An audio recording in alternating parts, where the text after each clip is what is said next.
Good morning, everyone, and welcome to the Johns Hopkins SAIS Diversity, Equity, and Inclusion Policy Panel. My name is Chloe Richardson, and I'm a first-year master's student here, and I'm also the Black Student Union president. I'm joined by the lovely Caitlin Morton, my apologies. She serves as the BSU events coordinator and will be moderating this morning. We're incredibly honored to celebrate Black History Month with all of you and this amazing panel of esteemed guests. Today, we have Dr. Clarence Lusson, Ms. Nicole Austin-Hillary, and Ms. Deborah Mann-Gore. Very briefly, I'll give some background on each of them. Dr. Lusson is a professor emeritus at American University. He's a journalist, scholar, and activist. His latest book, $20 and Change, the Harriet Tubman versus Andrew Jackson and the Future of American Democracy, analyzes this country's historic realities of white supremacy and abolition in terms of modern day race relations. Ms. Austin-Hillary is the newest president and CEO of the Congressional Black Caucus Foundation. Previously, she worked with Human Rights Watch, and she's an alumnus of the prestigious Howard University School of Law. Her work at the HRW and the Congressional Black Caucus Foundation is centered on the empowerment and protection of women and people of color. And last but not least, we have Ms. Mann-Gore. She's the president and CEO of the Green Lining Institute. Her work brings researchers and policy makers, the private sector and community leaders to address the root causes of racial, economic, and environmental inequalities in California and the rest of the country. Lastly, this event was so graciously supported by the Johns Hopkins Alumni Association and the SAIS Innovation Fund. So without further ado, I'll hand it over to Caitlin. Thank you, Chloe. And I just want to thank all the panelists again for being here today. And we're so excited to hear what you have to say. So with that, I'll open it up with the first question. How has your identity as a Black person shaped you as an individual, your career, and your path to success? And I'll hand this first question over to Deborah Gorman, and then I'll pass it to Nicole Austin-Hillary to answer. And then Dr. Clarence, we're looking forward to your answer too.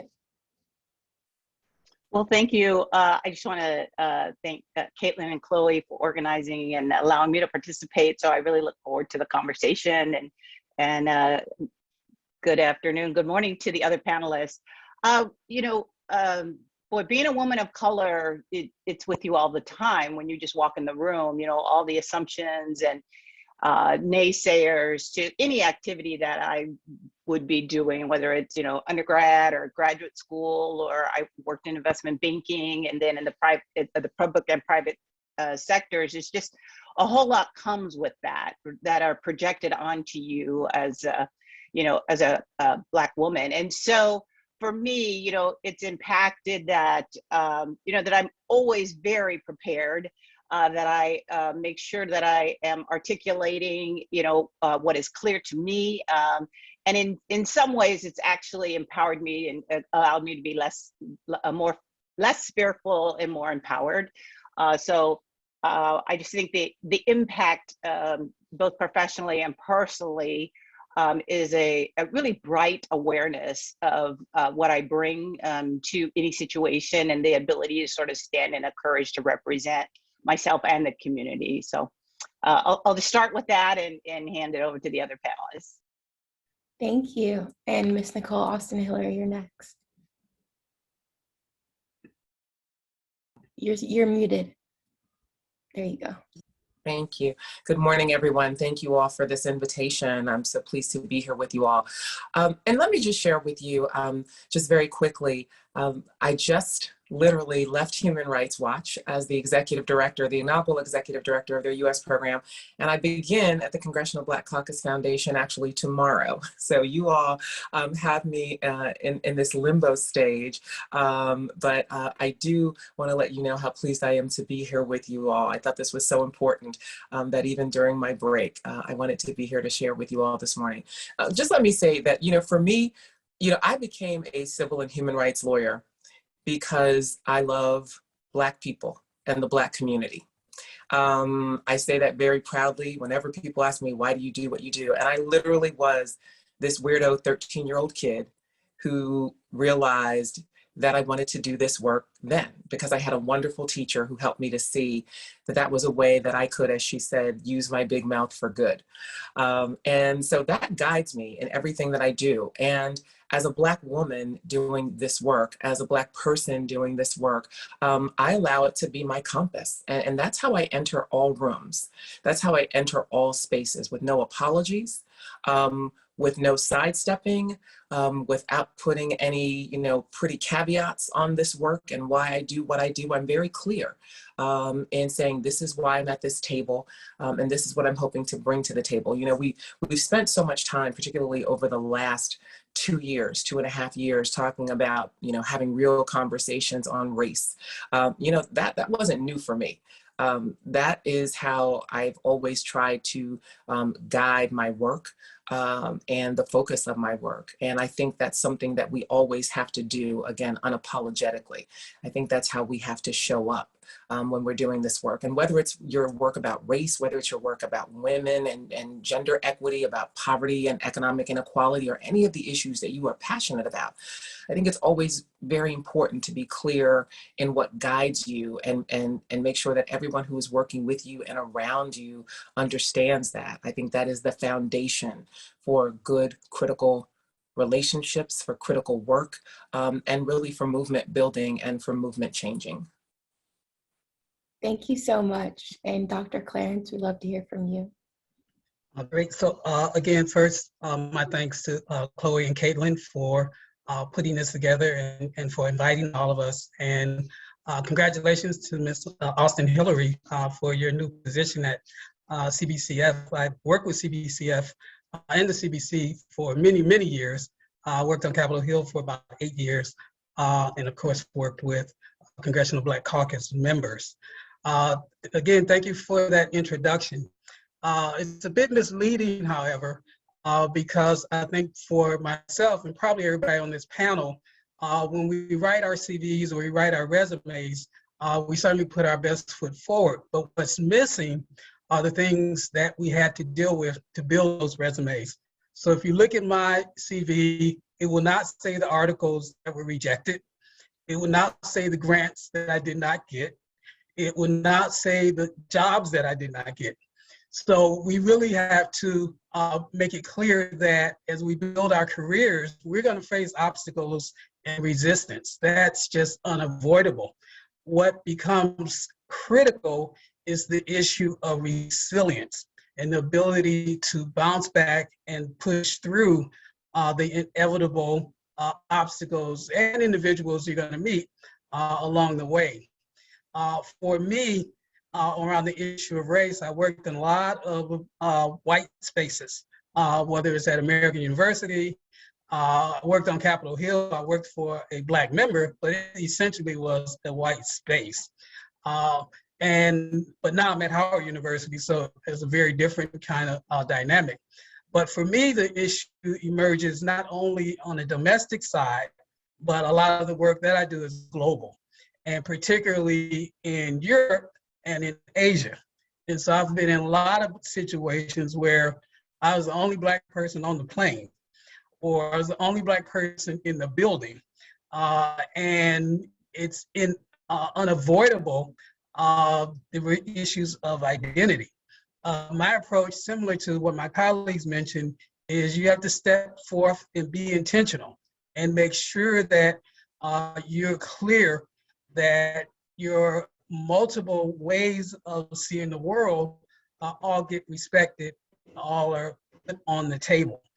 And then I think lastly, I would just say for this part, it also means a responsibility to bring people along. When I worked on Capitol Hill, I was an office manager, and I had discretion over interns. Now, generally on Capitol Hill, and folks who work up there know, they're looking for people from Harvard, from Yale, like that. It tends to exclude Black people, people of color. And so I would, particularly in the summer, I would take anybody that applied for an internship. And this would be high school students, it would be college students, anybody who wanted to be in that office. We completely ran out of space and seats.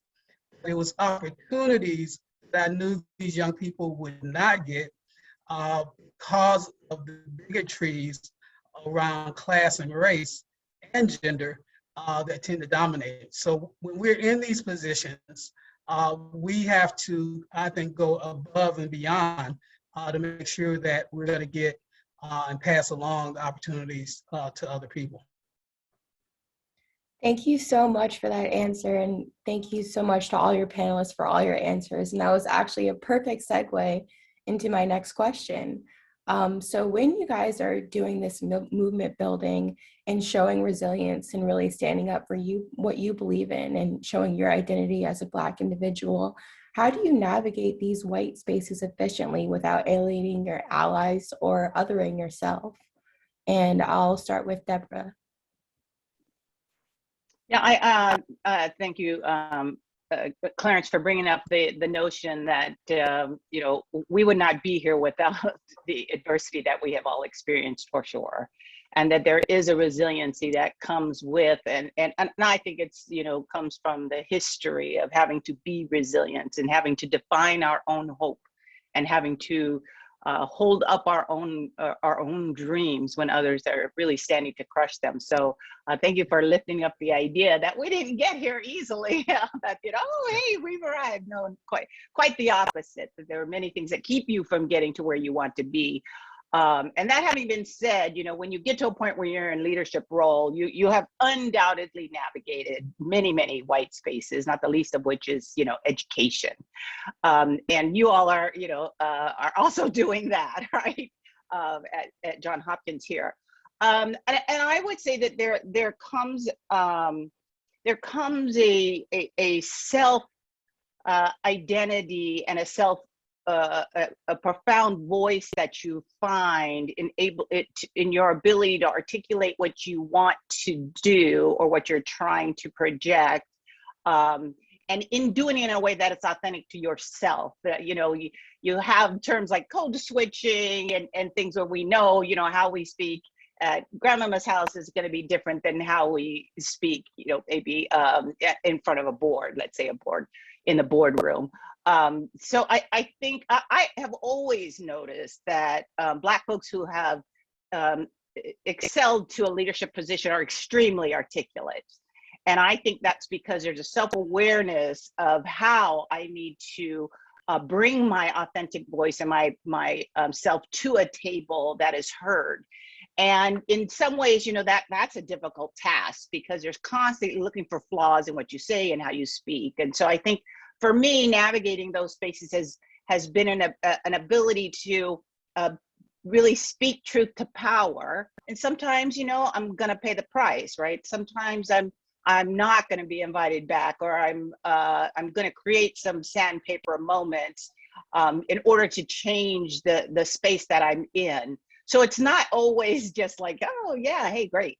They hear what I'm saying and they acknowledge what I'm saying. I can tell you more times than not, I have been on the receiving end of, you know, you need to tone that down, or you need, you know, not sure that she knows what she's speaking about.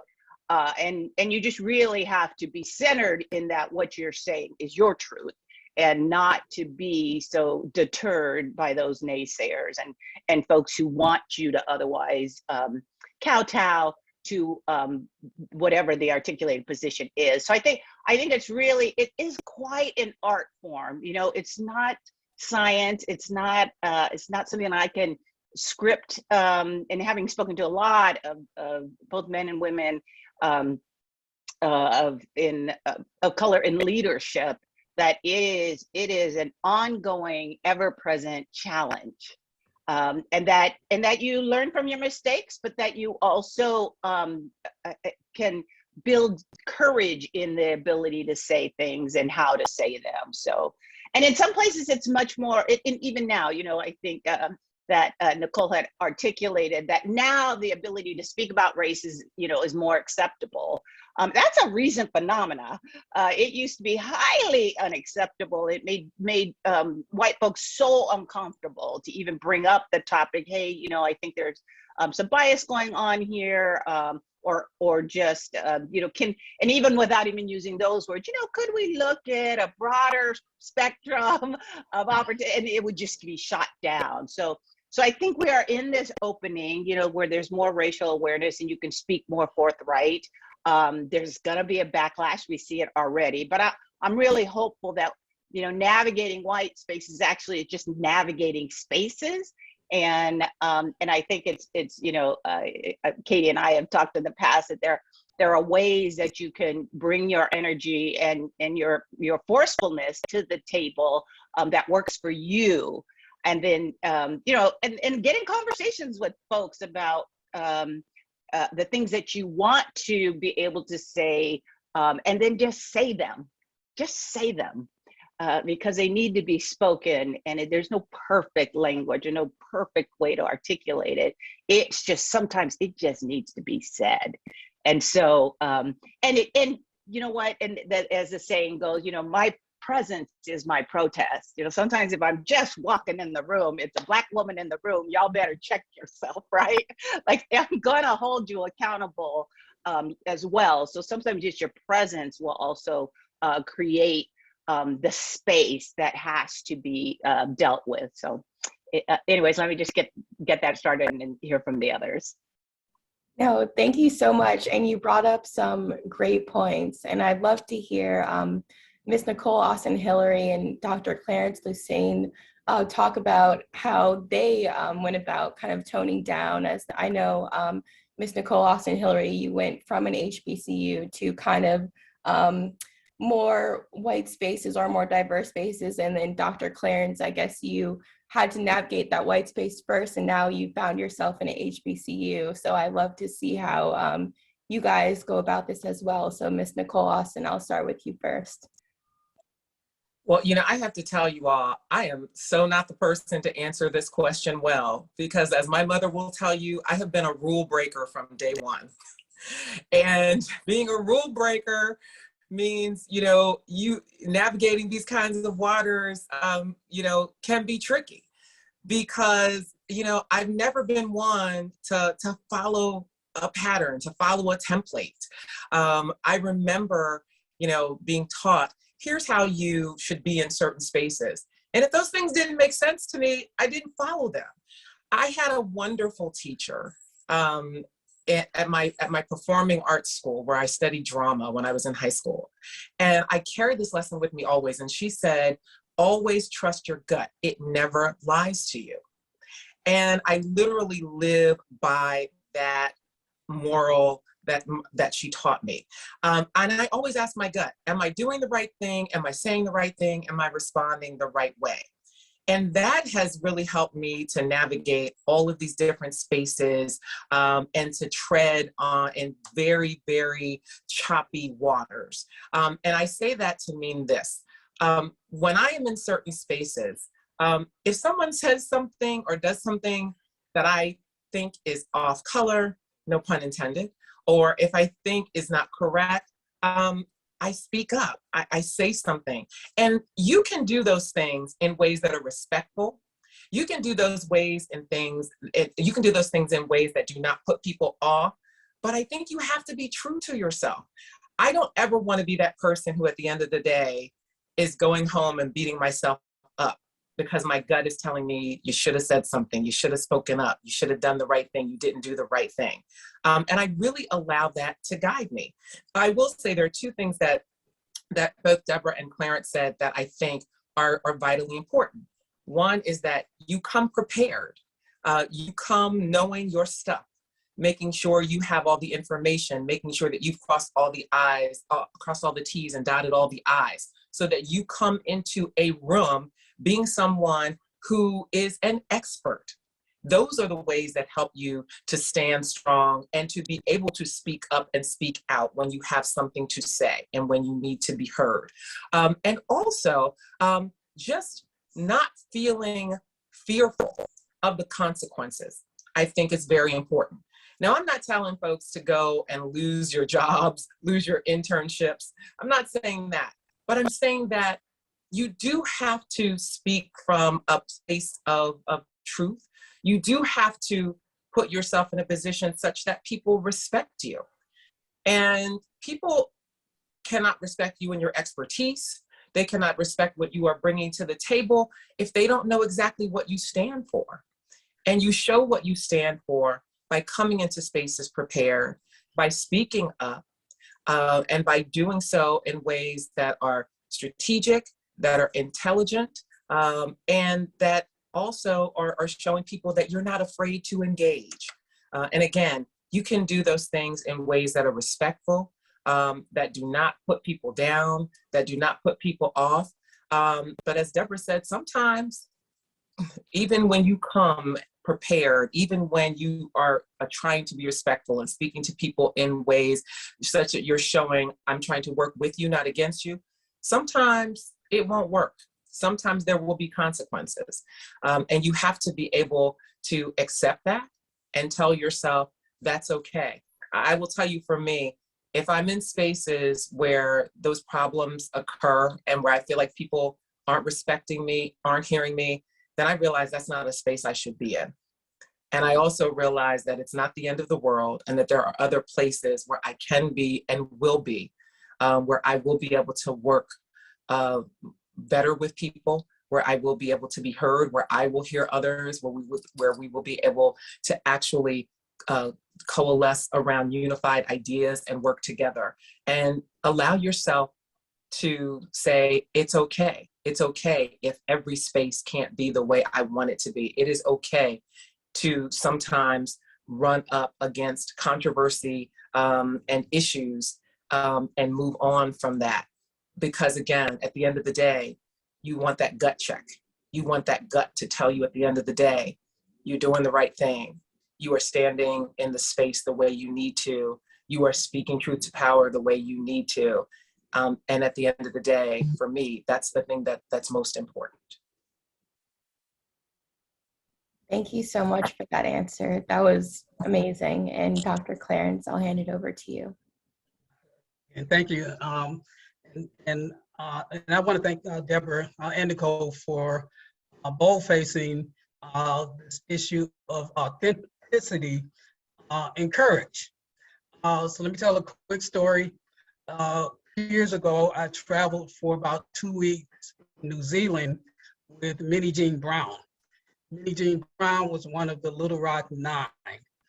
Little Rock Nine were 9 Black high school students who integrated Central High in Arkansas, in Little Rock, Arkansas, back in 1957. And they had, as you can imagine, horrific experiences. They were attacked virtually every day. It was, a tremendous trauma that these young people had to go through. And so I really enjoyed spending time with Minnie Jean and talking to her about that experience and kind of what she got out of it. And one of the things she told me is that many, many, many years later, she had the opportunity to talk to some of the young white people who had victimized her.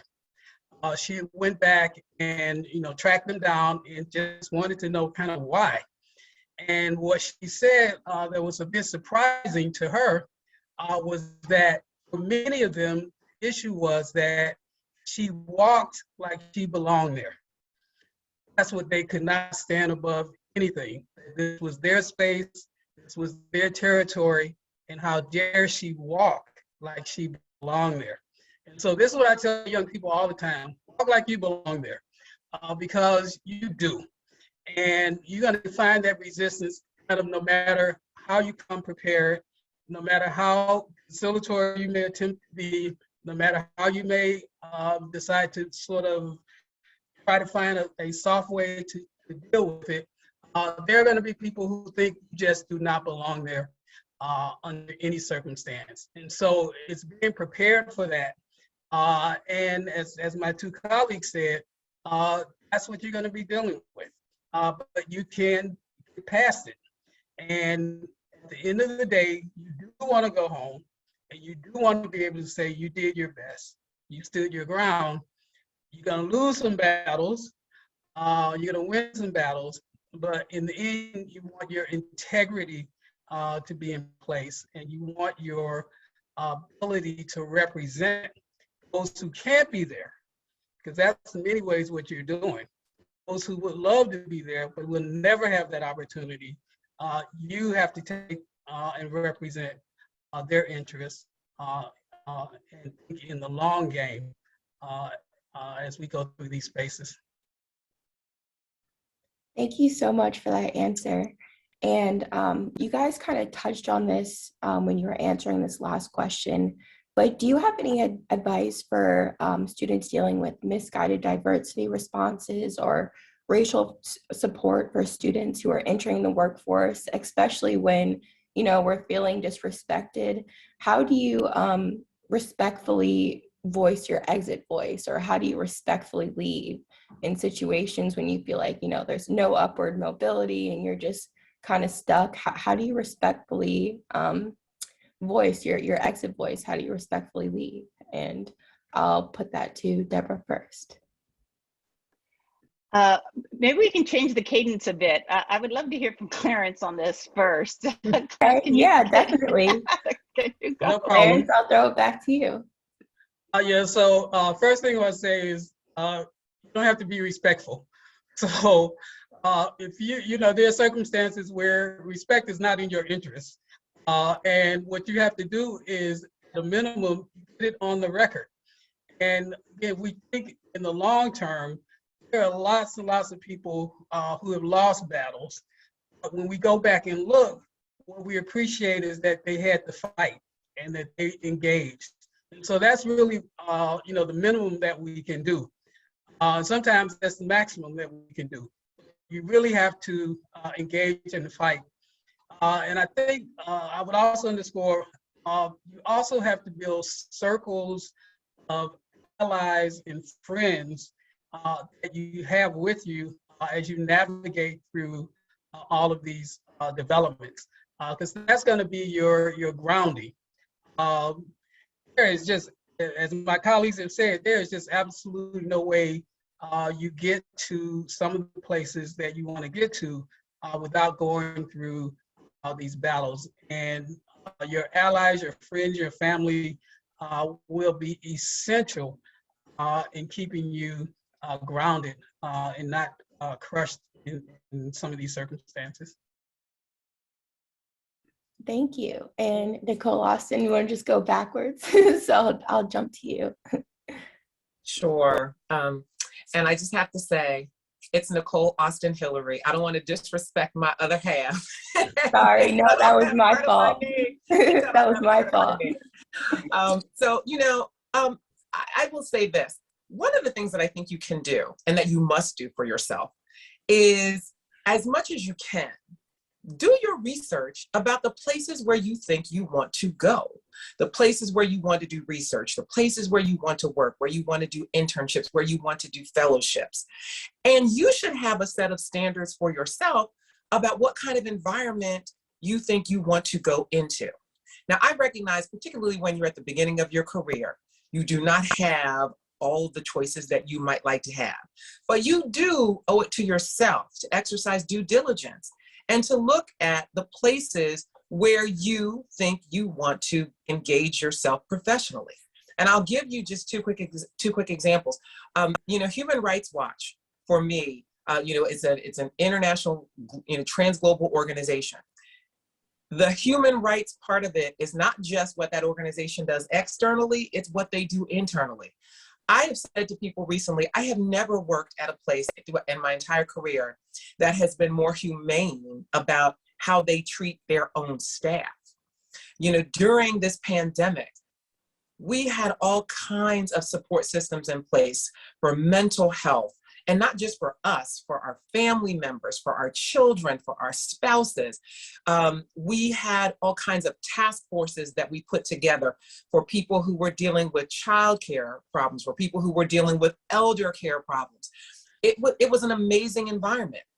So do your homework and find out, is this a place where I think I can thrive and where I think I will be supported, not just in terms of my work, but in terms of who I want to be as a whole person? Is this that kind of environment? Now, the other thing too is when you are at places that aren't as supportive, that aren't as holistic in terms of their approaches, you can try to make those places better. I once worked at a government relations consulting firm where one of our clients was an organization, a company that I felt was a pariah on the Black community. And I was very young in my career. I think I was only a few years out of undergrad. So this was before I was an attorney. And it was one of those companies that does rent to own in economically challenged communities. And I remember as I was doing some research, just looking at the data and the numbers and looking at how choices that this company was making, how it was gravely impacting the Black community. And I'm telling you, I was very junior at this point in my career. But what I did was I tried to identify who are the people who I think can be foot soldiers with me. Who are the people, as you just heard Dr. Clarence say, he talked about having a support system externally with your family and friends. You also have to try to build what I like to call that kitchen table cabinet.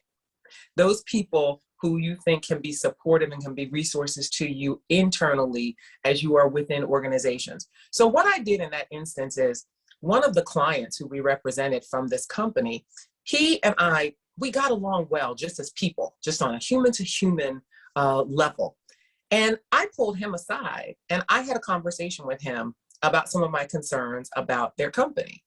Now, granted, I'm telling you guys, I was like 26, 27 years old. He didn't have to hear me out, but we connected on a human level. And therefore, I could talk to him about those issues. So I didn't stand up in the middle of a board meeting. I didn't stand up in the middle of a client meeting and say, y'all are killing my community. You are violating usury laws with these exorbitant prices, charging people, millions of dollars for a color TV that they could get at Sears for a pittance of that. I didn't do that, but I tried to find how else can I get to where I need to get to here, knowing that I had less power, knowing that I was younger, knowing that I was newer in my career. And that's how I did it. I found that one person who I could talk to, and I tried to allow him, as a person from this corporation who did have voice, who did have power, to speak up on behalf of what I thought were concerns. Now, it didn't change everything about this company. I don't remember how much it changed, but it allowed me to do what I could do to try to confront what I thought was a problem. So I think those are ways that you can also, try to balance these concerns. If you can't speak up and speak out directly, try to find those people who can be resources to you. Try to find a way around the problem. It doesn't all have to be, there's no one rule book about how we do this. And we all have different experiences. And also remember that too, you are charting your own course. I always tell young people when I'm talking to classes, don't try to be like me. You cannot walk my road, my path.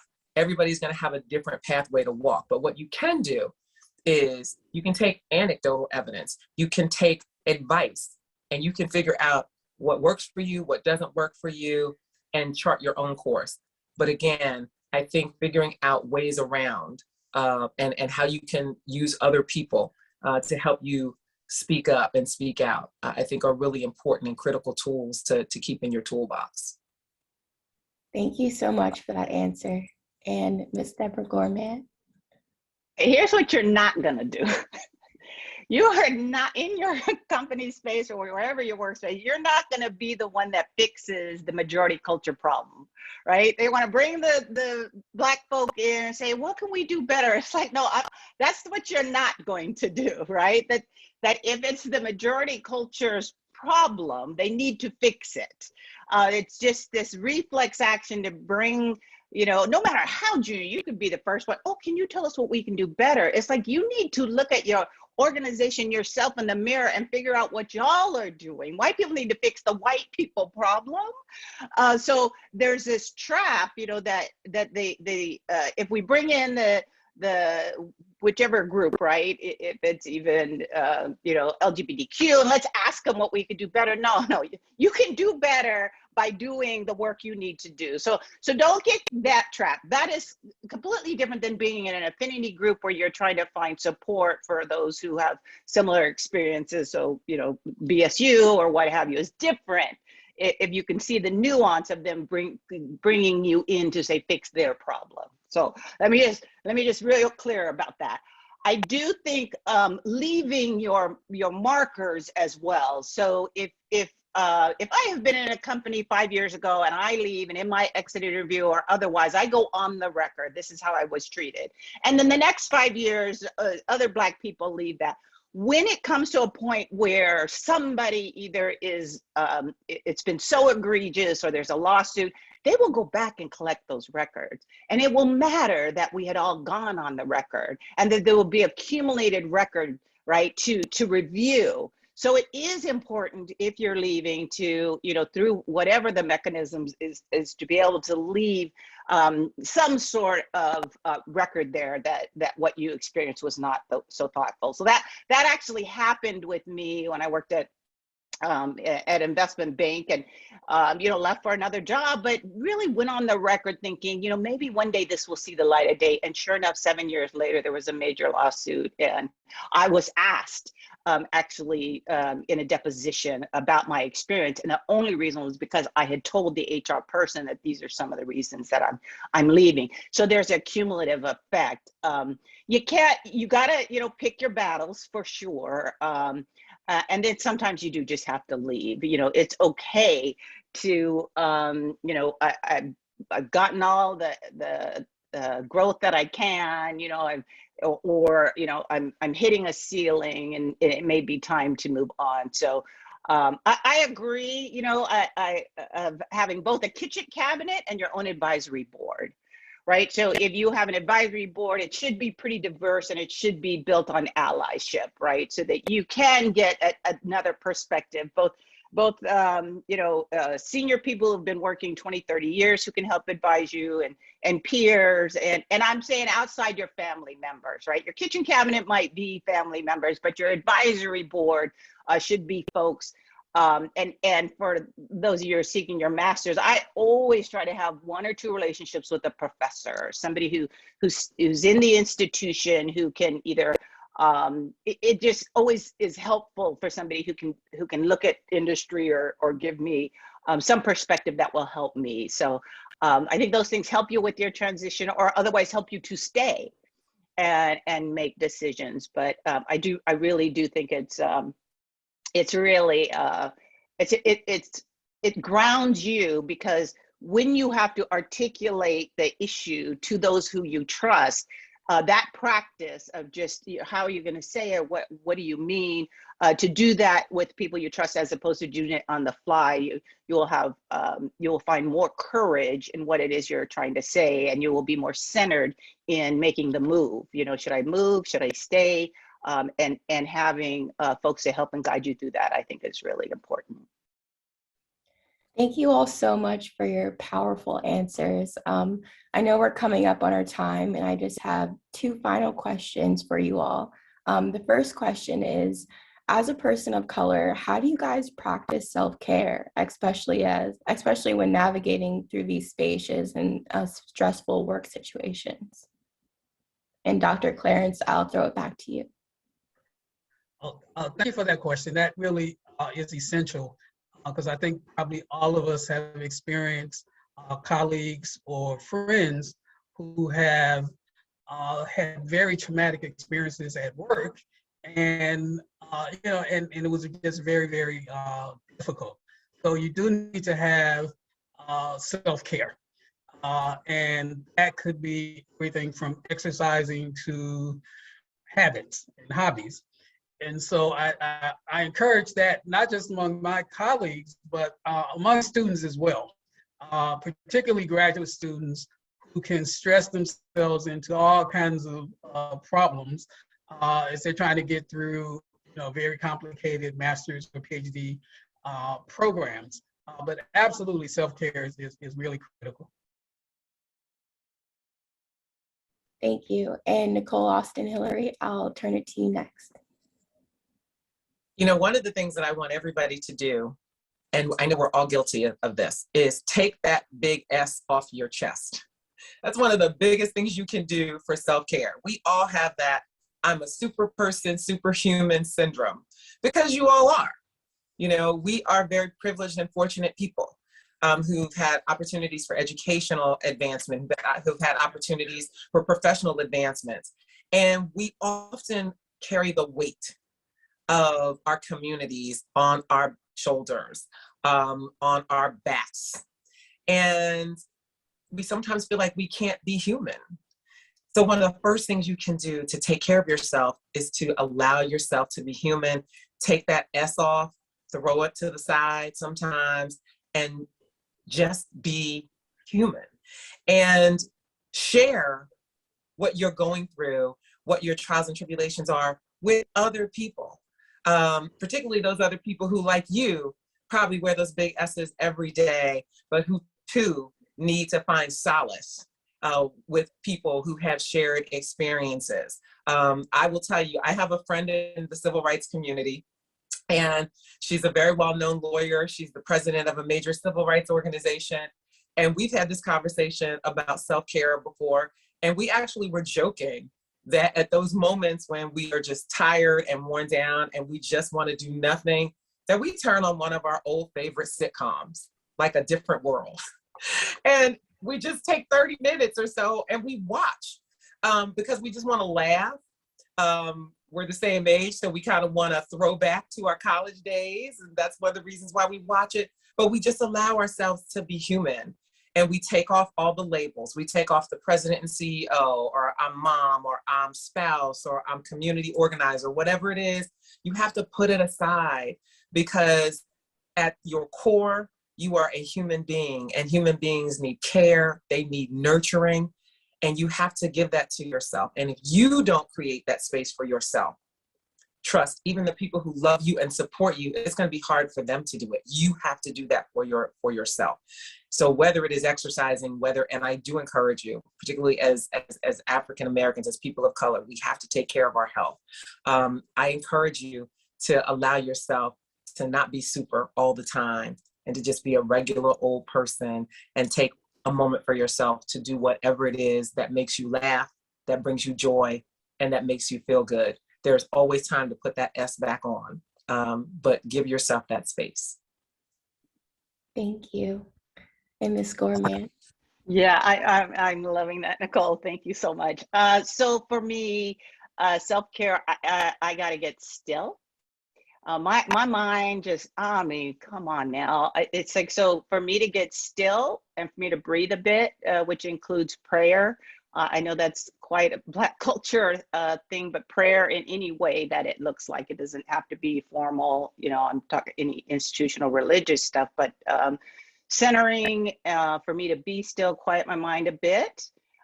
So that requires some breathing, and even when I'm breathing, I'm like, I'm breathing wrong. So that's like, so that allows me to self-care, right? Because that slows me down and says, what are you all wound up about? And to take off the cape and come out of that telephone booth, and just center a bit. That really allows me then to go a little bit slower to figure out what are those things that are creating anxiety and stress in my life. So the stillness and breathing and prayer usually do it for me.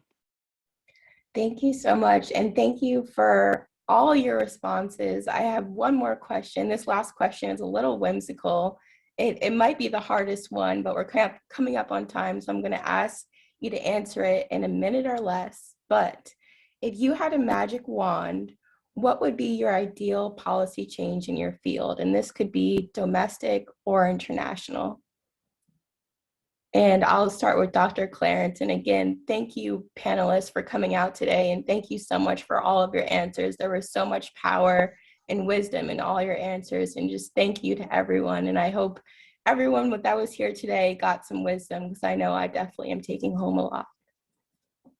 So Dr. Clarence, I'll start with you.